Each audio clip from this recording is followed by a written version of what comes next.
Hello everyone, it is Kiryoku here. You guys might know me from the clips that I've sent to Gaming Gymnast.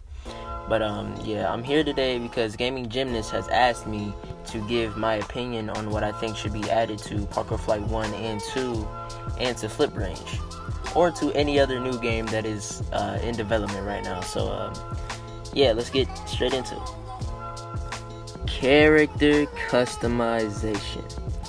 Now, in the beginning, Parkour Flight 1's character customization was pretty basic. And now I'm not saying that the preset outfits were trash. I'm just saying that it sucks we weren't able to customize our own characters. But leading up to the development of Parkour Flight 2, we were given a wider range of options with the clothing that was given to us. And we were able to match, whichever we chose. We were still able to express ourselves in different ways than the way that we flipped in the clips that we sent in.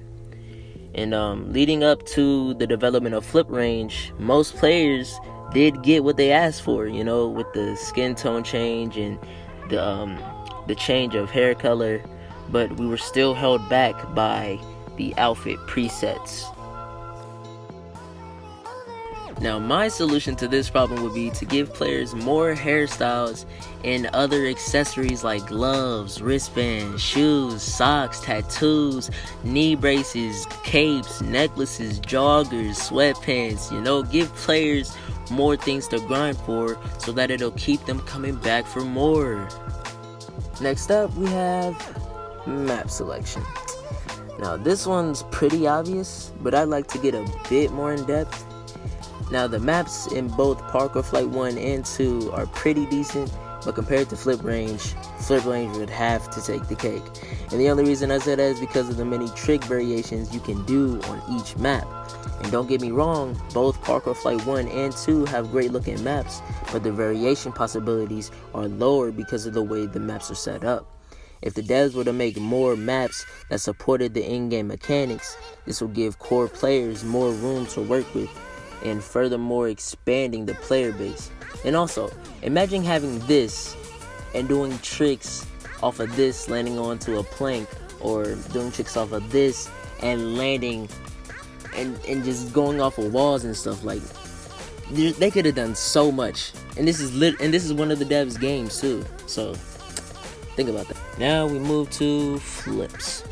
Now, I'd say the flips we have now are okay, but when it comes to doing bigger tricks, we always have to use the tuck in order to save our lives, excluding Parkour Flight 2 and a little bit of Parkour Flight 1. But here are some flips that I've seen in other games that I think would be fun to use in combo with. From flip diving, we have the rocket board. And from Backflip Madness, I'd like to have the flash kick and the pike. The only reason I'm picking the pike from this game is to switch it up because Parkour Flight 1 has it. But the pike that we have in Fliprange it's not even a pike really. It's more so a Russian front flip. 3 flip selections. Now for me, this is something that I personally want, because with the mechanics that are already built into the game, adding this would give the players more variety and would extend the amount of combinations that could be done. Leveling system. Now, the leveling system in all 3 games is pretty much the same. You do a flip, beat the level, and repeat till you're able to get your jump height and flip rotation to the max. And then you go back and do the same thing just to get the clothes, or vice versa. Now, I think this leveling system would have been okay if there were more things for us to grind for. Now, going back to what I said about character customization, this would then give players more to grind for. Now, with the clothing, you can have most of them be bought with coins, but then have a select few that have to be earned by doing a certain trick or doing a certain amount of flips.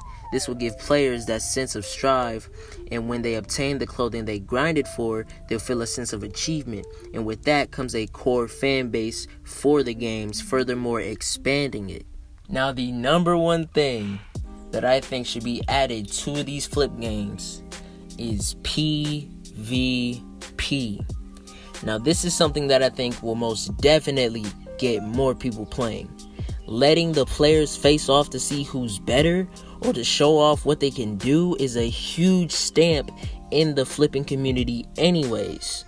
Now, I could only think of 2 game modes that would be fun to play in my opinion. Now, to start us off, we have the regular arcade mode. In this, players would face off to see who can get the highest score, and they're given a 1-minute timer and they have 3 lives. If one of them runs out of lives, the other has till either the time runs out or till they run out of lives to beat the other person's high score. Now, the second game mode, which I'd really like to have in any of these flip games, would be Flip. One player sets the trick and the other has to do it. If they mess up, they get a letter. If the player setting the trick messes up, then the other player gets to set the trick. Now, this I think would be top tier good competition. If there's anything that I've missed or anything that you think personally should be added in these games, please comment that down below. Subscribe. I do intend to keep working with Gaming Gymnast to produce any kind of video like tutorials or anything really for that matter. But I'd like to thank Gaming Gymnast for giving me this opportunity to share my opinion. And Kiryoku out.